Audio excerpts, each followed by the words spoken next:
Hello valued viewers, I hope you're all doing very well. 4 days ago, Mark Felton put out a video named Can Russia Attack Britain? What a conventional attack might look like, and I'll put the link in the video description if you want to go look at it.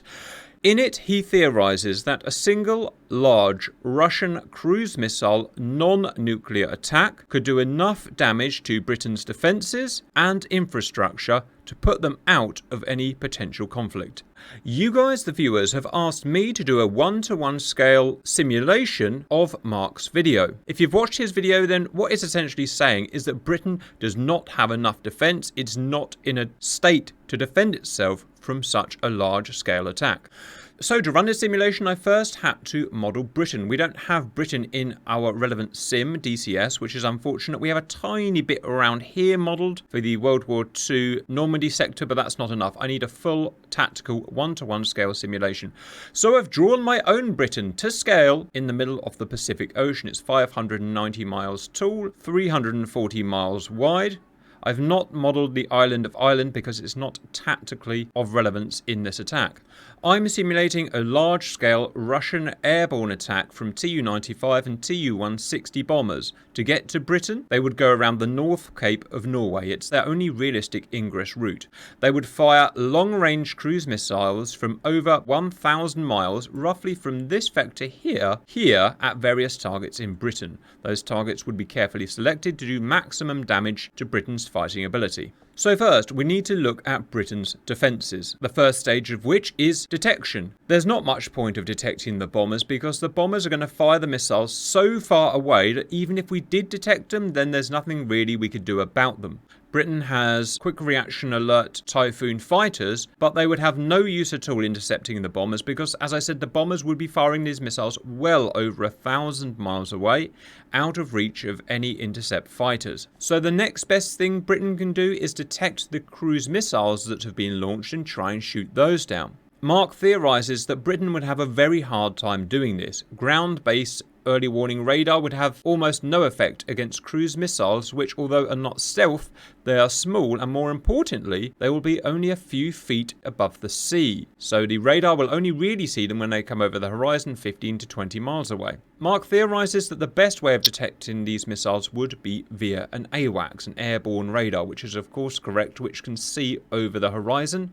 and distinguish small moving objects. The problem is, at the time of making this video, late 2024, Britain has zero AWACS in service.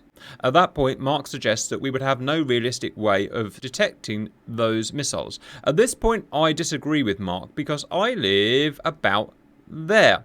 20 miles over there is the largest US base in Britain, RAF Mildenhall. I see aircraft operating from it every day, and one aircraft I see at least once every few days are American E-3 AWACS. They operate heavily from this base, as well as their fighter wing and their air wing in the neighbouring few miles. So I see no reason why America wouldn't allow us essentially to use their AWACS at a time of emergency like this. Now, how integrated would their E3s be with our systems? Well, they could certainly tell us from which direction the missiles are coming, which would allow us to vector defences towards those threats. Would they be able to integrate their radars into our data links? That I don't know. I'll need your feedback for that, but let's assume at the moment no. So in terms of useful early warning detection, I've assumed 2 American AWACSs will be up training above Britain, one here and one here, E3C Sentry variants, and those are going to be detecting missiles. I don't think that's an unfair assumption. In terms of Britain's 7 ground-based EWRs, I've got them modelled as well, but as I said, due to the threat nature, they're going to be pretty much useless. Next, let's look at the targets that Mark theorises that the Russians would try and hit with their missiles. They would primarily try and take out our defences, our ability to defend ourselves, and the second would be to damage our infrastructure as much as possible to cause as much difficulty for our country to operate as possible. So first, our defences. As I said, we have 7 EWR stations in Britain, and each of those is going to be a target. As well as that, we have 2 Royal Air Force bases that our defensive fighters operate from. RAF Lossiemouth here and RAF Coningsby there. Our defensive Typhoon fighters operate from those bases, and we'll come back to the fighters in a minute. Our Navy is going to be the next target. We operate from 3 naval bases in Britain. His Majesty's Naval Base Clyde, here, where all of our submarines operate from. Note that they are not protected, they are kept in the open. Our surface ships operate from Naval Base Devonport and Portsmouth here. Although Portsmouth is approximately here, for reasons that I'll explain later, I've actually modelled it here today. So we have a 3D representation of the port for today's purposes, just a few tens of miles north. Next will be the infrastructure targets. Mark theorises that the large British ports would be a primary target for the infrastructure. So our largest ports are here, Felixstowe and Harwich. It just so happens my parents live in Felixstowe here. They're unwell at the moment, so I have to spend a lot of time there taking care of them. I should interrupt myself at this point, viewers, to say that I enjoy doing these large tactical one-to-one sims, but YouTube does not want me doing them. They've made that clear with the way that they're trying to get rid of me, I assume, by removing my monetization. This means that I can't really carry on doing this because obviously I have to feed myself.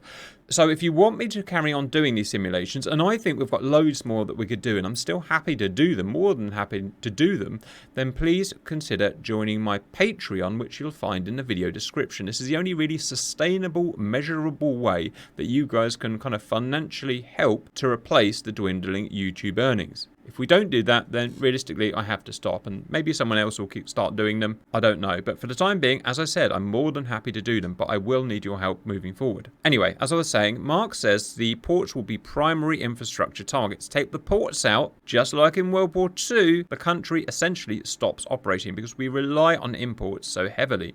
As well as ports, major bridges we very much rely on in this country. Take out the major bridges that cut off the main supply route, and to be honest, the entire country, I can guarantee, will come to a halt. Now don't worry, I'm not giving ideas away to the Russians. This is all general knowledge that any Brit, or to be honest, any person wanting to harm Britain will already know.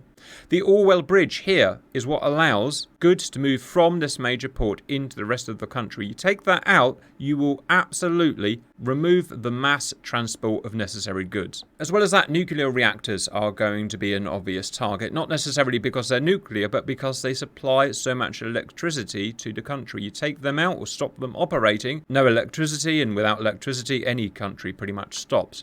Sizewell here is, I'm not sure if it's our biggest, I think it's our biggest, would be an excellent target because it's on the east coast. So those are the infrastructure and defensive targets that Mark theorises. I figured we would add an extra one. What about a symbolic strike as well? London, the Houses of Parliament here. If the Russian president really wanted to make a point, he would divert some of his missiles there. I should say, and this is very important to any YouTube people watching, all targets are void of human or animal life here. They've all been warned and they've all been evacuated. Now, most of these targets are in reality in the middle of the sea because of how I have to run this map. As I said, I don't have the necessary terrain. So any targets that are in the sea will be gas platforms there. If that target is hit and destroyed by an incoming missile, then we can say the target's been hit and effectively put out of action. Next, we need to start talking about our active defences, our surface-to-air missile systems and our scramble-ready fighters. So first, surface-to-air missiles. We operate just 2 systems. Sky Sabre is our newest system and our legacy system is Rapier. I'm going to make the assumption that Rapiers are going to struggle to take out manoeuvring incoming missiles and say it's probably only Sky Sabre that would be effective in this role. Now I'm happy to be corrected and I'm happy even to rerun this, but today I'm just going with Sky Sabre. Sky Sabre systems are run by the British Army, and when I was setting this out and when I was planning this battle, I assumed we'd have somewhere between, 50, 70, maybe 80 systems ready to be deployed. They're small, relatively cheap systems.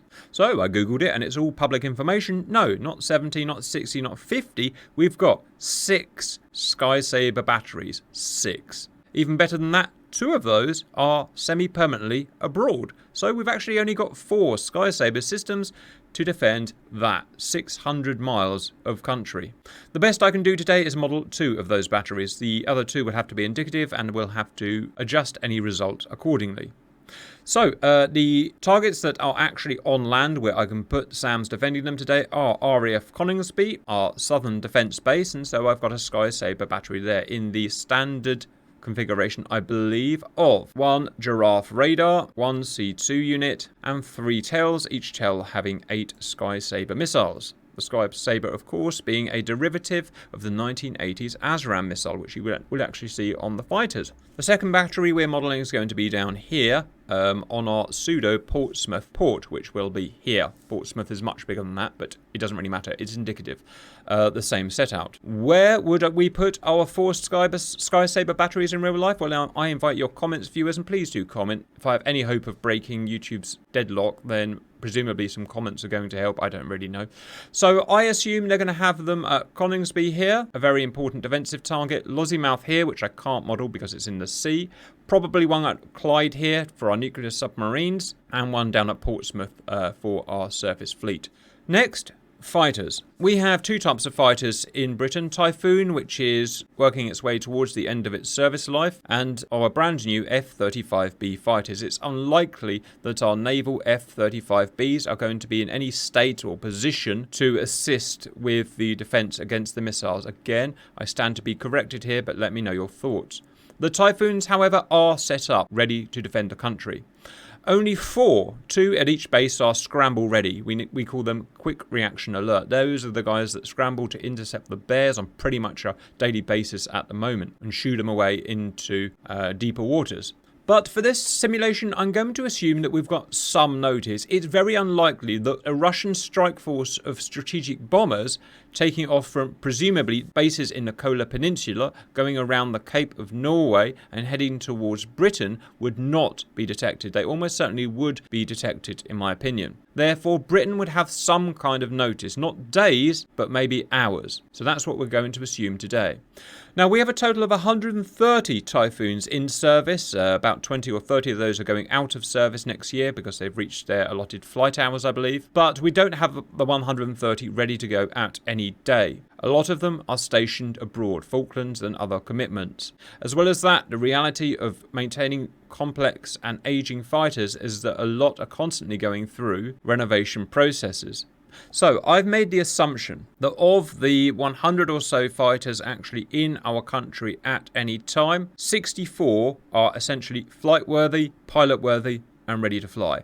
32 at Lossiemouth and 32 at Coningsby. Sorry I'm doing so much talking, viewers, but if I don't explain what and why I've done it, then there's not much point of running this. Each of the fighters, I've assumed, are going to have 6 missiles. I've given them meteors. They'd probably have AMRAAMs rather than meteors, but for what they're doing today, it will make 0 difference, but don't worry.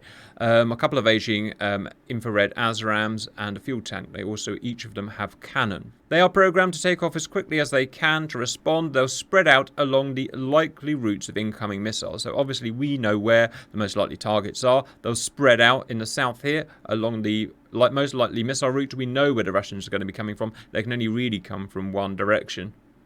They can't come through the Baltic because they would be intercepted by various blue coalition fighters. And the north will spread out again along likely missile routes. They are tasked to search where the American sentries tell us to search, find the missiles with their radars, which all of our block Typhoons can do, and shoot them down with our missiles, which again all of them can do. That's our Air Force, and finally our Navy, viewers. We have 15 missile ships in our Navy, that's 6 destroyers and 9 frigates. Now, due to the nature of a Navy, they're not just sitting here in defensive positions waiting to be attacked. They're spread out all over the world on various commitments, and a lot of them will be in Portsmouth, not ready to sail.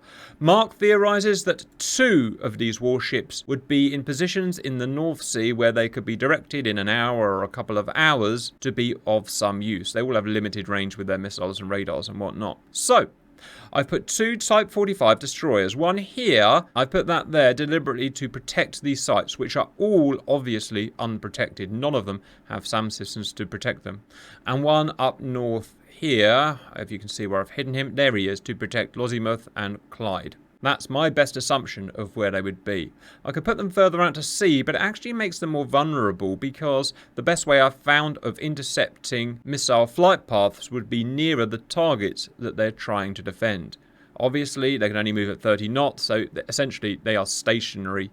And that's our defence, viewers. I've set it out as best, and what I would consider realistically as possible: 64 ready-to-go Typhoons, 2 warships that are not spread out around the world or in harbour, 2 of our 4 Sky Saber systems because I can't place the other ones, and 2 E3 sentries to act as our eyes. Now onto the Russian attack. It will come roughly from this angle there. As I said, they'll come round the Cape of Norway, head south and attack. In an ideal world, they would spread out across the Atlantic and fire from different directions, but it's simply not realistic. Obviously, these guys their movements are going to be spotted, and they would have limited time before other coalition fighters started intercepting them. So I'm going to assume that they're coming around the Cape and firing as soon as they're in range at 1,500 miles or whatever it's going to be.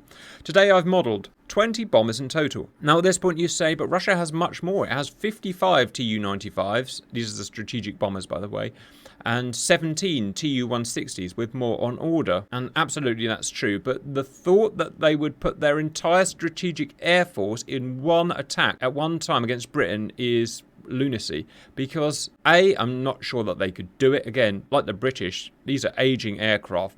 Lots of them will not be in mission ready status. But more importantly, they're vulnerable. If you're going to send a force like this to do a mission this crazy, then you've got to accept they may be shot down.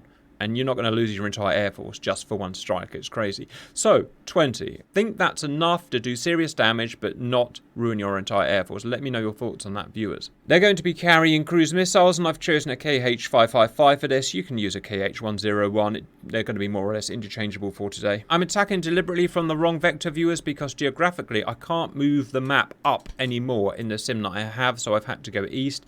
It will make a bit of difference, but I've changed the positions of various defensive assets to account for that. So 20 bombers, I'm putting them in a silly parade formation just so they look cool. Obviously, they wouldn't attack like this, but because they're not going to be shot at, it's not going to make much difference. The Bears will have 12 KH 555 missiles. The others are Blackjacks Tu-160s, which can be armed with the same 12 KH-555s. They will all fire at about the same time, which I assume is what they would want to do in real life, because as soon as they fire their missiles, other countries would know that they're doing this, and then they would become a legal NATO target. I then had to decide who fires at what, viewers. So each bomber carries 12 missiles. I've decided that the priority targets for Russia would be Lossiemouth, Coningsby, and Portsmouth, and you may disagree with that, please let me know. So 12 will be fired at EWR-1, an undefended target.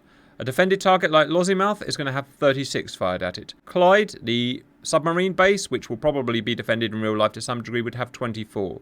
EWR's 3, 4, and the other one 6 and 5, wherever the heck that is, are going to have 12 because they're undefended. Coningsby will be defended, and we're firing 48. I've been to Coningsby, by the way, and had a walk around it, and that's super cool. Portsmouth, a defended target, will have 36. London, a symbolic target, 12. Sizewell, Felixstowe, and Orwell infrastructure targets will have 12. Total, 20 aircraft firing 240 cruise missiles. Now, does Russia have that many missiles to fire at one go? You know, your guess is as good as mine. I have absolutely no idea. But let's say, for the sake of this the sake of this simulation, that they've managed to store up that many and they're ready to go. Now, viewers, if you watch Grim Reapers a lot, you know that I do not script these for YouTube views. Possibly one of the reasons why I'm getting in trouble. But instead, what I do is I just press go for the first time and run it. I bug check it to begin with to make sure the individual elements work, but I don't want to know what happens in the long run. So I know as much as you about what's going to happen. In terms of predictions, not the foggiest what's about to happen. Welcome in, viewers. It is 1100 Zulu time, and in a weird parade formation, here come 20 Russian bombers. 10 Tu-95s of their 55 stock, and 10 of their 17 Blackjacks. In real life, these missiles don't have to go directly to the target. They can be vectored on waypoints to do whatever course you want, and that's going to probably play a big part of the realism of this. Unfortunately, we can't do that. We have to have all missiles going line of sight. There we go. Straight to the target. Bomb bay doors opening. Blackjack's burning ahead. You see the scoreboard at the top. If you can't read it, it's 20 missiles fired.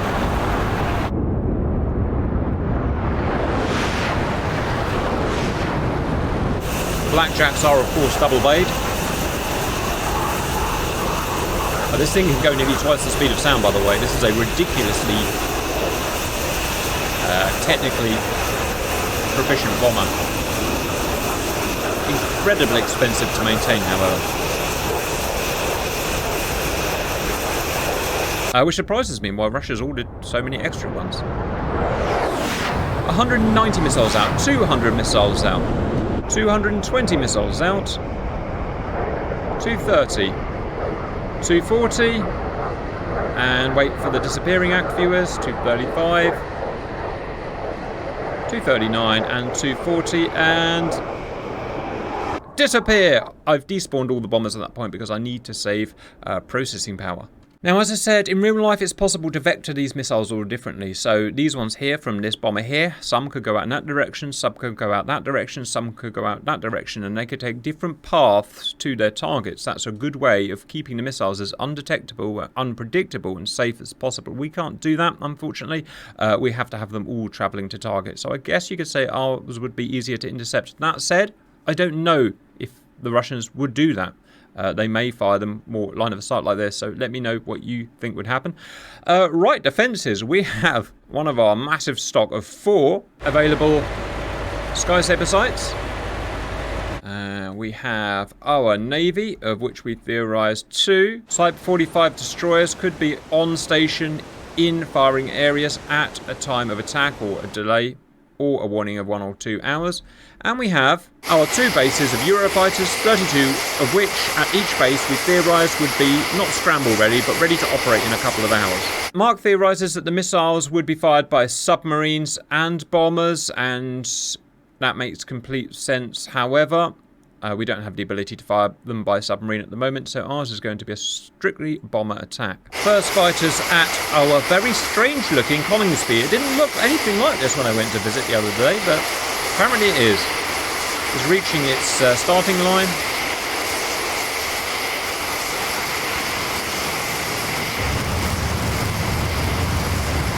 Eurofighter as a QRA fighter is a pretty good fighter. It's very fast and efficient, a good way of getting to a target quickly. You can carry a pretty decent amount of stores as well. Now, although the missiles they're carrying today have a massive range, they've got Meteor missiles today of over 100 miles, they will not be able to fire these missiles 100 miles out the missiles, because I theorise that they will not have a capable enough data link to have the AWACS detection of the missiles, allowing the Meteor to be able to fire, if you like, over the horizon to those targets. In my opinion, the Eurofighters of different blocks would have to use their own radars to find the missiles once they've been vectored onto them and shoot them themselves. Now, small fighter-sized radar like this will not be able to detect a cruise missile at 100 miles. It would be more like, well, I don't know, obviously. I'm going to guess 20 or 30 miles at best, So expect to see missiles fired probably not more than maybe 30 miles.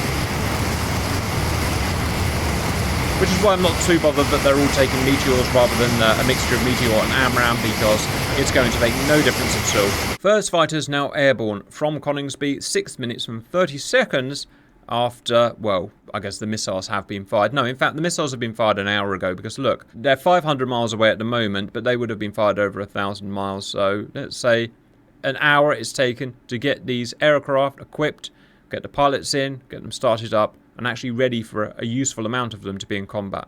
4 of them would already be airborne because they're quick reaction alerts, but, you know, what's 4 against 240 missiles?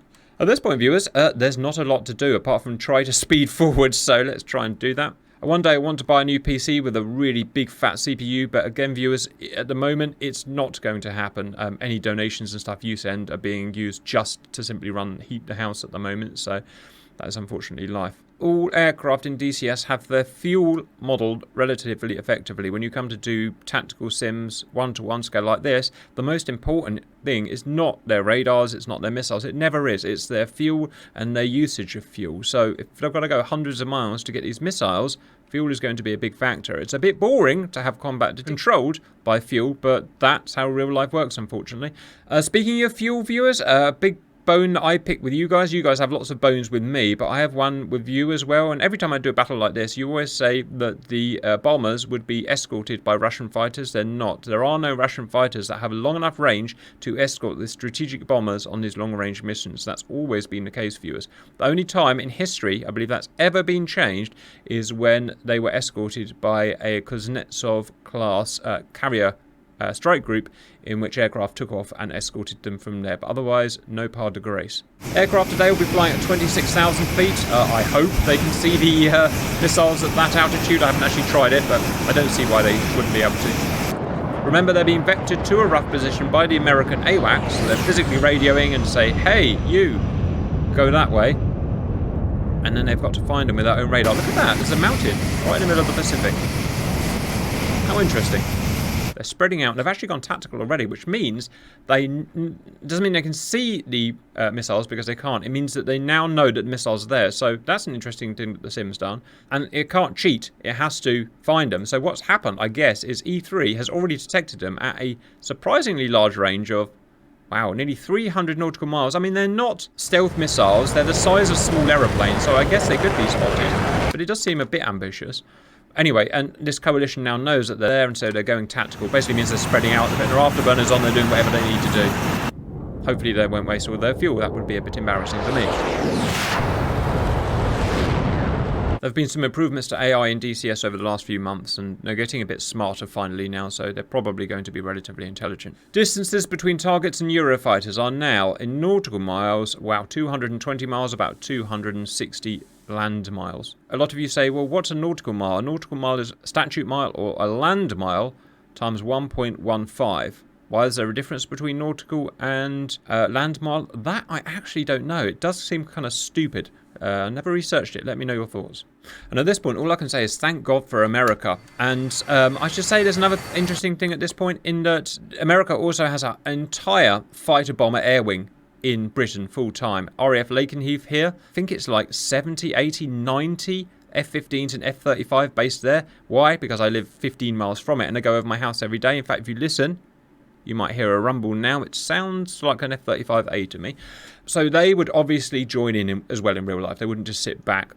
Mark never mentions his US assets for some reason. I don't know why that is, but in real life, obviously, that would play an enormous factor because it more than doubles our fighter defense. So for this video, which, as I said, I'm going to base on Mark's video, let's pretend that the American fighter wings and bomber wings are all abroad because, you know, something's happened. Let's say that a war in Europe has gone hot and they're busy elsewhere. Out of interest, those aircraft are the Grim Reapers, who we are named after, Squadron, the 493rd, based right there, which have 24 F-35As, or should be 24 F-35As at some point. They also have 3 squadrons of F-15E Strike Eagles.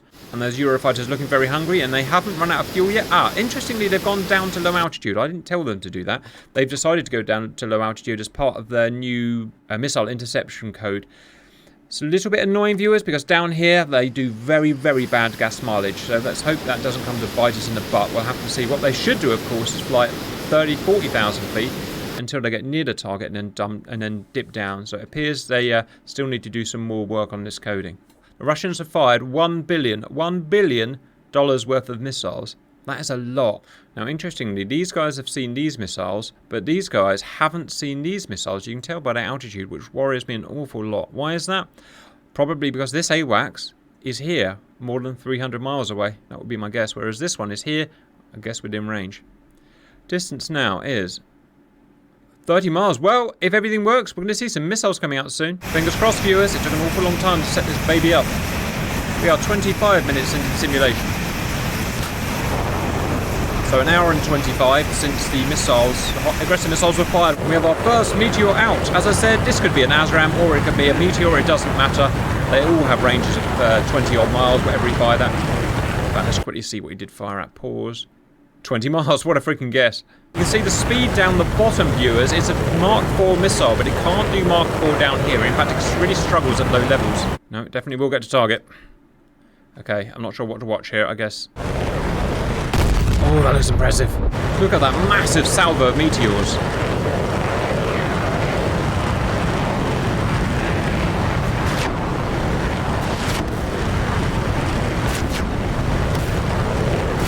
Oh, it was worth all the work just for that, viewers. I love these sims, viewers, and as I said, if you want me to keep doing them, then I'm afraid I need help because someone doesn't want me to do them, put it that way.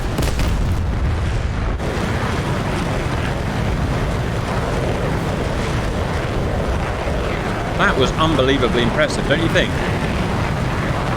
And there is nothing there that is not possible in real life. These are not stealthy missiles. I mean, you have electronic jammers and stuff like that, but you get within 20 miles of these missiles, you see them on your radar, you will be able to fire at them. Now, interestingly, the Eurofighters have turned around, and I've told them to turn around and go home once they can no longer attack these missiles. Notice they've still got their ASRAMs. It looks like they can't get enough of a heat signature to fire these missiles.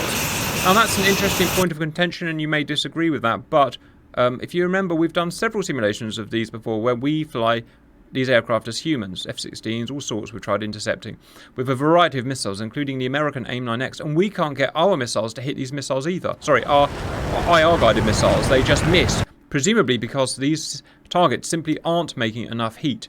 So, how realistic is that? Well, I'd love your feedback on that. I don't know. But the radar-guided missiles are having no problem at all. They've also got guns, but guns are not going to be a use for this. Why? Well, because if these guys went in for guns and attacked close up, which takes time, that means these guys can't fire. Because if they fired, these missiles would actually go for the planes instead of the missiles. That's how these Fox 3 active radar homing missiles work. Which would mean the whole thing would break down. It's something we've learned, again, as humans flying. Don't go in for guns. Wait until all of the missiles have been fired, and then if you want, you can go in for guns anyway. Even if you did go in for guns, jets are so fast nowadays, there's a good chance that the shrapnel from these would actually be ingested and destroy the shooting aircraft, which is probably a bad idea. Again, extremely impressive, viewers.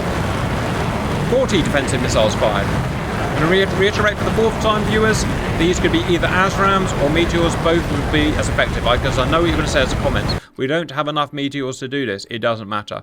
We do have enough radar homing missiles, and that's all that matters.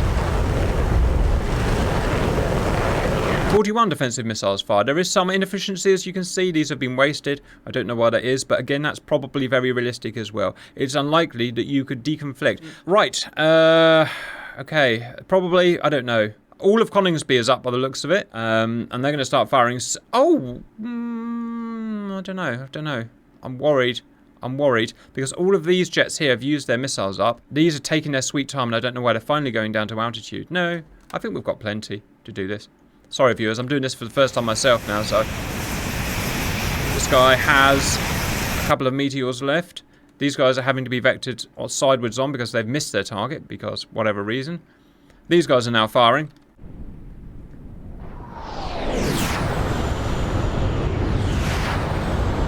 Jolly, jolly good, viewers. This is going to be impressive, isn't it? The missiles don't make those big smoke trails in real life, viewers. They have smokeless motors. I do it because it allows you to see it. Otherwise, you simply wouldn't see anything. Plus, it looks bloody cool. Hey! Smashy boom boom. Lovely to see the Meteors doing great work. We've done a similar sim like this, viewers, the Americans. We defended Guam in the Pacific against a massive Russian bear attack. And we used Americans with the AIM-360 JTAM missile to try and defend even more missiles. There were like 500, I think, we fired. And it was extremely interesting. If you want to go back and watch that, you can find that yourself in the WarGames playlist. That's all of those depleted. So each flight carries, what, 6 radar homing missiles? So that's 24. 24 they can take out. In World War II, British fighters, Tempest fighters and whatnot, I think some Spitfires were shooting down V1 guided bombs, which I guess would be the equivalent of World War II KH-555s, and they were shooting them down with guns. But the engagements were much slower, rather than 600 knots or whatever it would have been at. Well, I don't know. 250, 300 knots maybe? Also, viewers, how hard would it be to shoot these down with a Mauser? These have single-barreled Mausers. Rotated cannons, fire one shell after another. It's not a scattergun per se, like the American M61 standard issue Gatling gun, which is more a scattergun. It's a bit like firing a shotgun. You just fire so much lead in a second, and you always have a bit of natural inaccuracy there, just because of how guns work.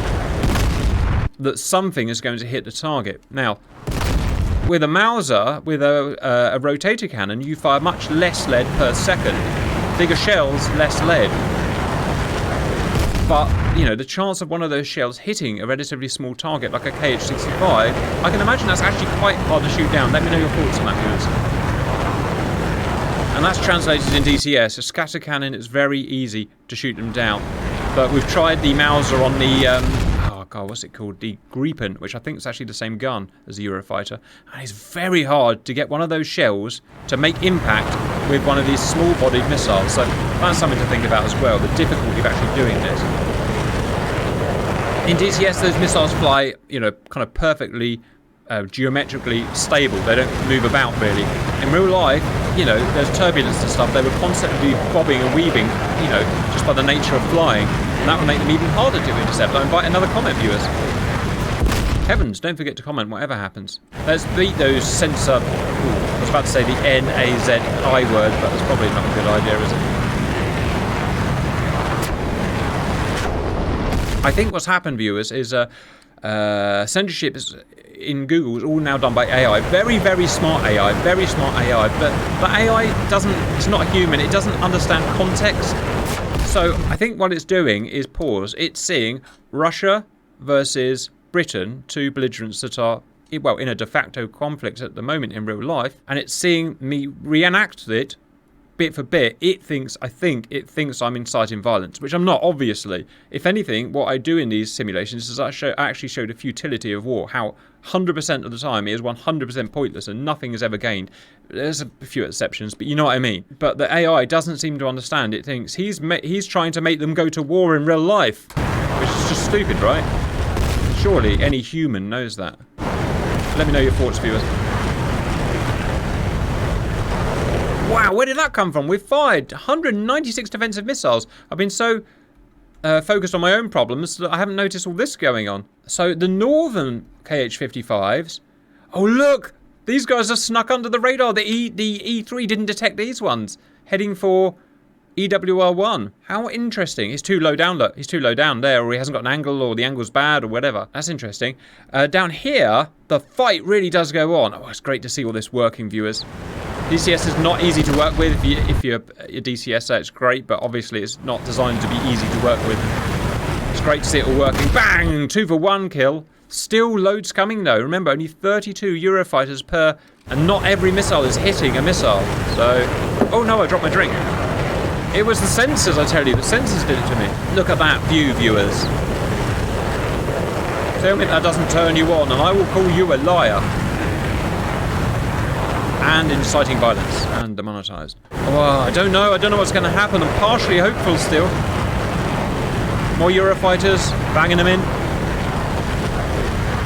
Oh god, I've just found another problem.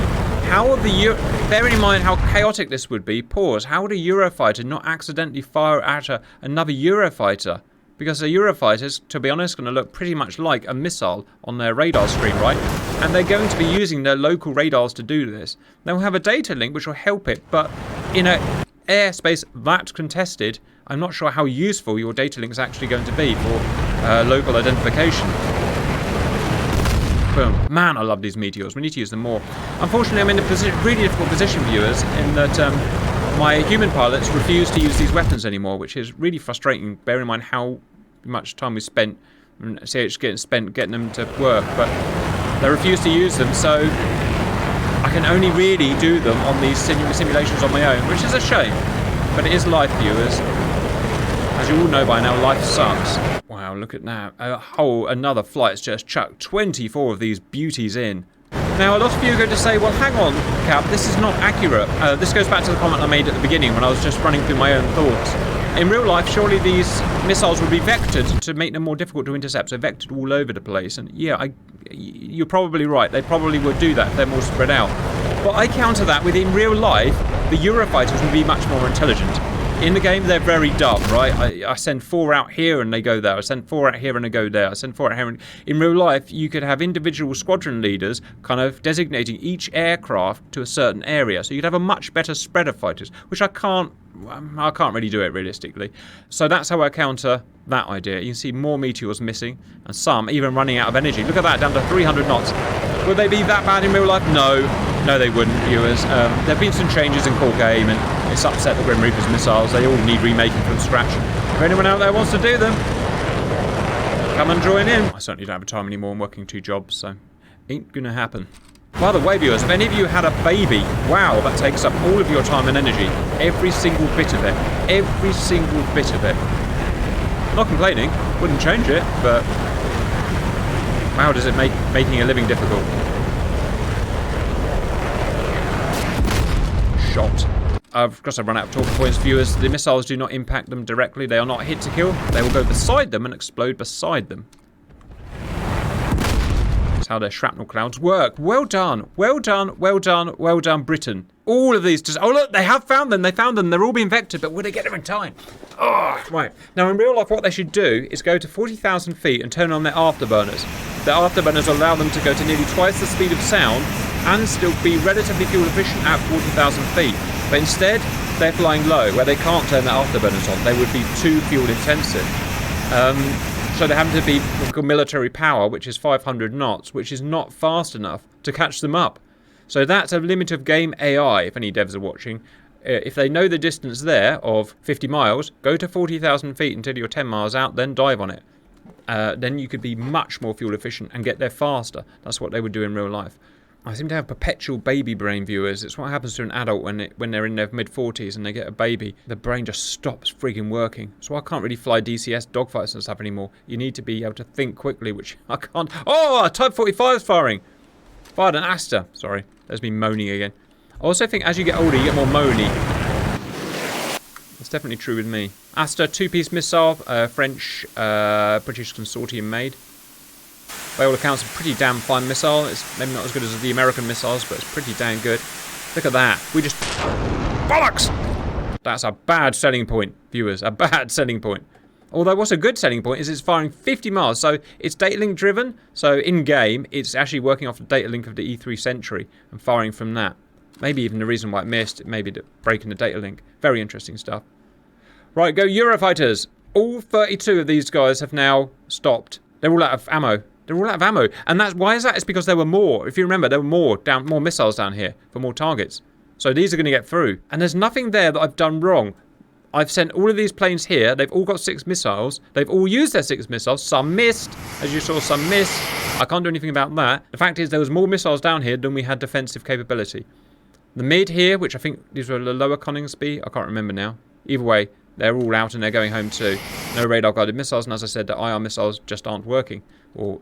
can't find enough heat. There's an example of one that's missed, viewers. Now, why does it miss? You ask, well, I don't know. In-game, I don't know. In real life, well, nothing's perfect. Oh, okay then. I think we found a problem, viewers. That shouldn't happen. Radars hate small targets near the surface of the sea. It's like the worst thing in the world, you know, to see, to try and find, other than, you know, finding something that's actually non-line of sight. Which, interesting, is how this is being fired. It's being fired non-line of sight via a data link. Yes, gotcha. Yeah, so trying to find these small little suckers. Bear in mind, you've only got a tiny little radar in here, which is searching. It's not working off the mothership radar. Is it possible we could lose it in the clutter? I don't see why not. You got waves, you got imperfections in the air, environmental conditions. Some work, some don't. This is a great battle. I love battles like this, viewers. It's failed. No, it's not failed. It has. It's run out of fuel. These things don't go forever, viewers. They can't throttle this motor up anymore. That's not actually what's happening here, but that's what I'm going to say was happening in real life. I'm going to say it's out of fuel. This one, not so much. Oh, brilliant. It reminds me, it's like a Tempest chasing down a V1 flying bomb. That's it. They're all out of ammo now, and these have got through. We're going to lose more. And these EWRs in real life are not defended, by the way. Look like a guy with a Browning high power or whatever we use nowadays, but that's it. Look, this one's not giving up. I am not giving up. I will stall if I have to. Oh, look, and these are going to run into HMS Duncan. Oh, baby. We are going to get these ones. Sorry that I get so excited. I know it annoys a lot of you viewers, but what's life without a bit of excitement, right? Right, viewers. These ones have slipped through the net, which is very, very possibly could happen in real life. We have no other defences, other types of defences to beat this kind of thing, which I think is kind of stupid, right? I mean, our main defence is let America defend us, as most NATO countries are, but I would prefer some more relevant indigenous defence. Well, that there is a very much seaborne early warning radar in the Outer Hebrides, or wherever this one's at. Das ist kaputt. Huh, that is one tough oil rig. Oh no, it's dead, it's dead. Alright, one target destroyed. Well done, Russia. Now, come on, Duncan, you should be flying over the horizon based on data link. There's something wrong with this AWACS. He's friggin' not had his nachos. Or what do Americans eat? Oh, Duncan! take that right back. Aster 30s out they go. You get the Aster 15 viewers and the Aster 30. Aster 15 close in, Aster 30 long range. Upgrading the Aster 30s now so that they can shoot ballistic missiles, which is the fashion of the time. Yes, you ain't beating an Aster at this. This is their bread and butter, viewers. Now, what's he firing at? He's firing at well over the horizon, 30 miles. Brilliant to see all the tech working, viewers. Smashy boom boom. Great, great, great, great positioning. Look at me, I positioned something correctly, viewers. Coningsby ATC's got a shed load to deal with. I've got 32 Eurofighters coming back, and we're all out of fuel, and we need to land within 2 minutes.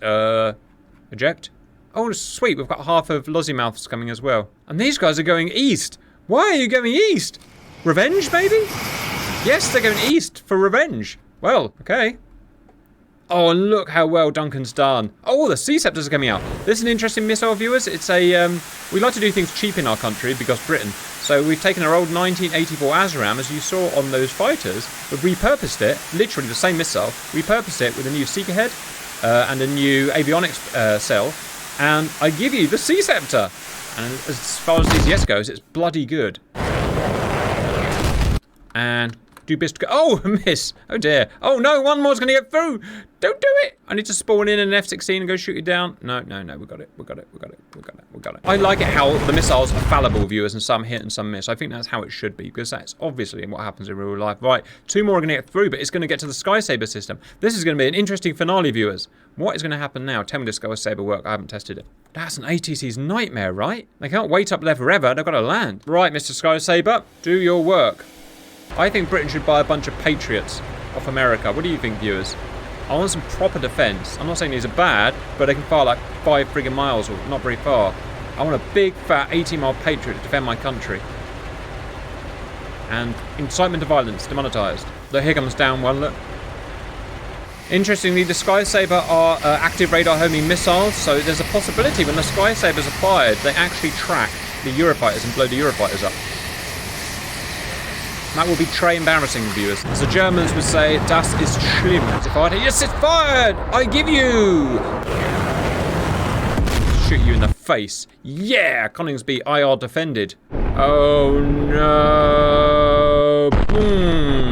What a way to end, viewers. Oh, what a great sim that was. Remember, look at them trying to land. Everything modelled 1 for 1, as close as I could to Mark's video, as you guys requested. Stuff within, you know, what I would consider realistic tolerances. You may disagree. The end result of that, with 240 time on target missiles fired, we lost 1 EWR and the outer head bridges here, or Orkney, or wherever the hell that is. You know, let me know. Everything else got intercepted. So, Mr. Felton, I think you're wrong.